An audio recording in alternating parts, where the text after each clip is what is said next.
안녕하세요. 저는 지금 청년대학부 소그룹 리더를 맡고 있는 이정아라고 합니다. 리더로 섬기게 된 계기와 리더로 섬기면서 가장 은혜가 되었던 순간이 있었다면 언제였나요? 제가 작년에 사역팀을 하면서 되게 많이 뭔가 신앙적으로 성장할 수 있는 시간이었거든요. 그래서 올해도 그냥 단순히 봉사를 하기보다는 뭔가 내 신앙을 더 성장시키기 위해서 사역팀을 해야겠다라고 마음을 먹고 있었는데 목사님께서 전화가 오셔가지고 리더를 해보지 않겠냐고 제안을 하셔가지고 좀 자신이 없었는데 하나님이 다 해주시겠지 이렇게 순종하는 마음으로 리더를 시작하게 됐습니다. 소그룹을 이끌기 전에 되게 많이 긴장을 하는 편이거든요. 근데 막상 또 소그룹을 다 마치고 나면 너무 은혜롭게 잘 맞출 수 있는 시간이라서 그 순간마다 뭔가 하나님이 인도하셔서 같이 해주신다고 더 느끼고 소그룹원들이 나눠주는 삶이 되게 저한테는 오히려 더 큰 은혜더라고요. 그래서 더 많은 깨달음을 얻고 많이 배우는 것 같습니다. 직장에서 그리스도인으로 살아가기에 가장 어려운 점이 무엇이고 그것을 이겨내기 위한 나만의 방법은 무엇인가요? 감사하지 못하는 상황일 때 가장 힘든 것 같아요. 저도 이제 직장 생활을 하면서 여러 가지 상황 속에서 되게 불평불만할 수 있는 상황이 생기는데 그러지 말아야 된다고 저는 항상 생각을 하거든요. 그리스도인의 향기를 좀 나타내고 싶은 사람이 되고 싶어서. 근데 그렇지 못한 상황이 왔을 때 믿지 않는 친구들, 그 주변 동료들이 그런 모습을 보고 너는 그러니까 하나님을 믿는 사람인데 왜 이렇게 불평하냐 이런 시선을 바라볼까 봐의 그런 걱정 그런 게 많이 좀 생겨요. 그래서 최대한 뭔가 항상 감사하려고 노력하는데 그렇지 못한 상황 그냥 하나님밖에 없는 것 같아요. 기도할 수밖에 없는 것 같아요. 그냥 하나님한테 저 너무 힘든데 저 어떡하죠? 그냥 하나님 저 도와주세요라고 하면은 그럴 때 하나님이 도와주시는 것 같아요. 그리고 그러다 보면은 제 친한 동생이 있어요. 그런 동생이 언니는 되게 단단해 보이고 언니를 통해서 내가 더 버틸 수 있는 뭔가 귀감이 된다 이런 식으로 말을 해줬거든요. 근데 생각해 보니까 그런 모습이 보여졌을 때 저 스스로 하나님이랑 굉장히 가깝고 하나님한테 의지하고 이랬을 때 가장 그런 모습이 보여졌던 것 같아요. 그래서 약간 감사하지 못한 상황일 때 그냥 하나님한테 의지하는 게 가장 방법인 것 같아요. 하나님이 나를 정말 많이 사랑하신다는 사실을 언제 느끼나요? 사실 제가 항상 느낀다기보다는 하나님이 나를 사랑하신다는 사실을 계속 깨닫고 뭔가 생각하려고 노력하는 것 같아요. 잘 생각해보면 그냥 이런 뭔가 믿는 주변 사람들도 있고 같이 교회에서 서로 나눌 수 있는 동역자들도 있고 저에게 어떤 행복한 가정도 있고 직장도 있고 이 모든 것들이 다 하나님께서 저를 사랑하시기 때문에 다 만들어주신 거라고 생각하고 그리고 가장 중요한 거는 이제 하나님의 사랑을 느끼려고 했을 때가 예수님을 우리에게 보내주셨다는 그 사실을 계속 저는 생각하려고 하는 것 같아요. 그러면 하나님의 사랑을 더 느끼게 되는 것 같고 뭔가 평일에 죄를 짓고 예배 자리 나왔을 때 사실 은혜를 못 받을 것 같다. 뭔가 이 예배는 내가 하나님과 그렇게 가깝지 못해질 것 같다라는 의심이 들 때 그렇게 예배 자리에 나가면 너무 은혜가 되고 감사하고 기쁠 때가 많거든요. 그러면 그때 하나님은 나를 기다리고 계셨구나. 내가 죄를 지었지만 그거를 회개하고 하나님 앞으로 나아가길 바라셨구나라는 그런 생각이 드는 것 같아요. 정화자매님을 보면 주변 사람들에게 복음을 전하기 위해 많은 노력을 하는 것 같아 보여요. 그런 마음을 가지게 된 계기와 나만의 전도 꿀팁 궁금해요. 저는 사실 모태신앙이라서 제가 전도해야 된다는 그런 필요성을 잘 몰랐어요.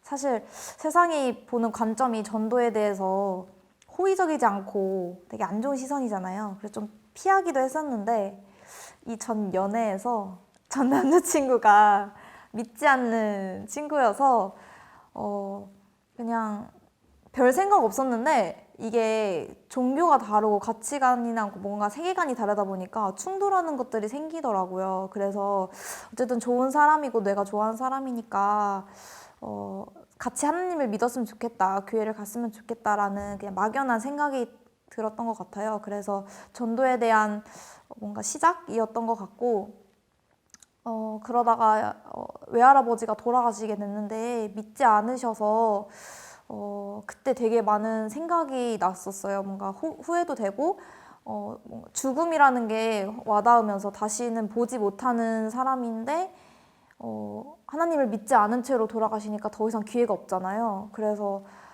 하나님을 왜 난 진짜 전하지 못했을까? 교회에 가자는 말을 왜 못했을까라는 후회가 좀 남았어요. 그래서 그때 전도하고 싶다라는 생각이 더 커졌고, 그리고 지금 지나고 보면은 그 전 남자친구한테 뭔가 신앙적으로 내가 아직 준비가 되지 않았던 상태라서 그렇게 담대하게 전하지 못했던 거에 대한 후회도 남더라고요. 그런 여러 가지 상황이 겹치면서 하나님을 더 의지하게 됐고, 하나님한테 어떻게 하면 하나님과 더 가까워질 수 있는지 생각해 보다가 지금까지 오게 된 것 같아요. 그래서 지금은 뭔가 제 주변에 믿지 않는 사람들 중에서, 그 동료들 중에서 뭐 정신적으로나 육체적으로 되게 지쳐있고 힘든 친구들이 제 모습을 보고 뭔가 하나님을 더 믿을 수 있는 계기가 됐으면 좋겠다라는 생각이 들면서 저는 뭐 거창한 건 아니고 제가 바로 서 있으려고 노력을 좀 하는 편이에요. 뭔가 빛과 소금이 되고 그리스도인의 향기를 나타내고 싶다는 생각을 해서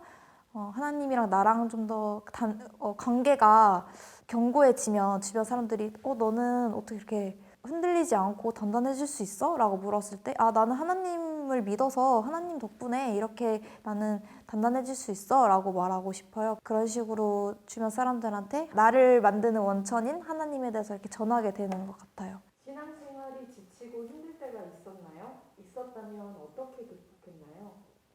사실 저는 되게 무기력해질 때 가장 지치거든요. 뭔가 어떤 상황이, 주변 상황이 어려워서가 아니라 제 스스로 게으러지거나 무기력해질 때 하나님과 관계가 되게 소원해지고 뭔가 소홀해지는 것 같아요. 그래서 그럴 때는 그냥 묵묵히 그냥 원래 하던 대로 루틴이라고 하죠. 그냥 아침에 말씀 묵상하고 뭐 자기 전에 기도하고 그냥 매 순간마다 마음속으로 하나님 지금 이런데 어떻게 하면 좋을까요? 이렇게 그냥 저 혼자 말을 해요. 그러니까 그런 루틴을 계속 그냥 있는 것 같아요.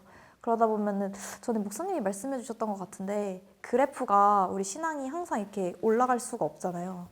뭔가 이렇게 곡선을 그릴 때 이렇게 처질 때가 있으면 올라올 때도 있다고 하셨던 것 같거든요. 그래서 그냥 묵묵히 그 선을 벗어나지 않고 있다 보면은 다시 하나님과 관계가 다시 올라갈 거라고 믿어요. 그래서 그냥 묵묵히 있는 편인 것 같아요. 가장 좋아하는 찬양 한 곡 추천과 그 곡을 추천해주는 이유가 궁금해요. 위러브의 어두운 날 다 지나고 찬양에 지금 좀 꽂혔는데요. 제가 이렇게 엄청 좋아서 계속 듣는 찬양이라기보다는 그 시기에 맞는 찬양들이 있어요. 그래서 제가 고등학교 3학년 때 미래에 대해 가장 힘들고 어두웠을 때 하나님이 나를 통해 일하실 게 뭘까 하면서 날 향한 계획이란 찬양을 되게 좋아했고, 이제 연애를 하기 전에 어떤 사람을 만나게 해주실까라고 했을 때 이씨가 이샤에게 찬양을 들었고, 그리고 믿음이 되게 떠나있고 뭔가 죄를 짓고 있는데 하나님한테 갈 수 있을까? 라고 이렇게 의심이 들고 힘들었을 때 우리 교회 지금 주제 찬양인 Love Never Fails, 여호와께 돌아가자 찬양을 들었어요. 저는 한 곡 반복으로 듣는 편이어서 지금은 그 어두운 날 지나고 찬양이 그 가사가 지금 제가 뭔가 겪고 있는 세상에서 되게 그러니까 기독교를 믿는 사람들이라고 하면은 약간 색안경을 끼고 보는 경우도 있어서 좀 제가 세상에서 서 있기가 이렇게 힘들다라고 느낄 때도 있었는데, 그럴 때 아무리 세상이 뭐라 해도 우리가 믿고 있는 하나님이 결국엔 우리한테 보여주실 그 나라, 우리가 다 갖고 있는 소망이 있잖아요. 그걸 의지하고 바라면 그것도 사실 다 의미 없는 거거든요. 세상이 아무리 뭐라고 해도 하나님이 좋은 거 주시고 하나님만 믿으면 다 해주신다는데. 그래서 그런 거를 생각하면서 이 가사를 되게 많이 생각을 했던 것 같아요. 우리 가는 이 길 세상이 미련하다 해도 우리는 주가 보여주신 그 한 소망이 있으니 어둠의 조각조차 그곳에 발들이지 못해 당신의 나라에 우리 영원히 거하네. 청년대학부를 향해 가지고 있는 비전이 있다면 무엇인가요? 제가 생각해보면 제가 중고등부였을 때 그때 그 언니 오빠들과 그 밑에 뭔가 예배드렸던 언니 오빠들이 되게 열정적이고 되게 멋있다라는 생각을 했었거든요. 그래서 제 뭔가 작은 소망이 있다면 지금 이제 이호은 목사님과 함께 에어십과 함께 러브웰 청년대학부가 그때 열정 넘치던 모습으로 돌아가서 밑에 미래 세대 친구들이 저 청년대학부 가면은 저렇게 열정 넘치고 찬양도 너무 좋고 이게 뜨겁다, 가고 싶다 이런 생각이 들 정도로 뭔가 부흥할 수 있는 청년대학부가 됐으면 좋겠다는 생각을 합니다. 기도 제목이 있다면 무엇인가요? 제가 있는 곳 어디든 하나님의 뜻에 맞게 살기를 살게 해달라고 기도하고 또 하나님이 주신 비전을 제가 알게 해달라고 하는 게 요즘 기도 제목이고 특히 제가 세상에 나갈 때 세상에서 뭔가 하나님을 전할 수 있는 순간이 있을 때 담대하게 해달라고 또 지금 좀 어지러운 상황 속에서 특히 우크라이나의 전쟁이 빨리 끝났으면 좋겠다. 거기서 힘든 사람들이 얼른 그곳에서 좀 벗어났으면 좋겠다라는 마음이 있습니다.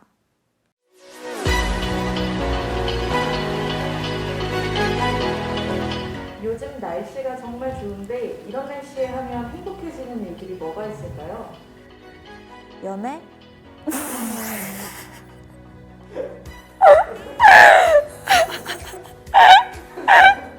아니야, 연애는 필수가 아닙니다, 여러분. 연애는 필수가 아니에요. 연애 안 할 수도 있죠. 이성을 만날 때 가장 중요하게 생각하는 것이 무엇인가요? 그냥 코드 같아요. 맞는 코드.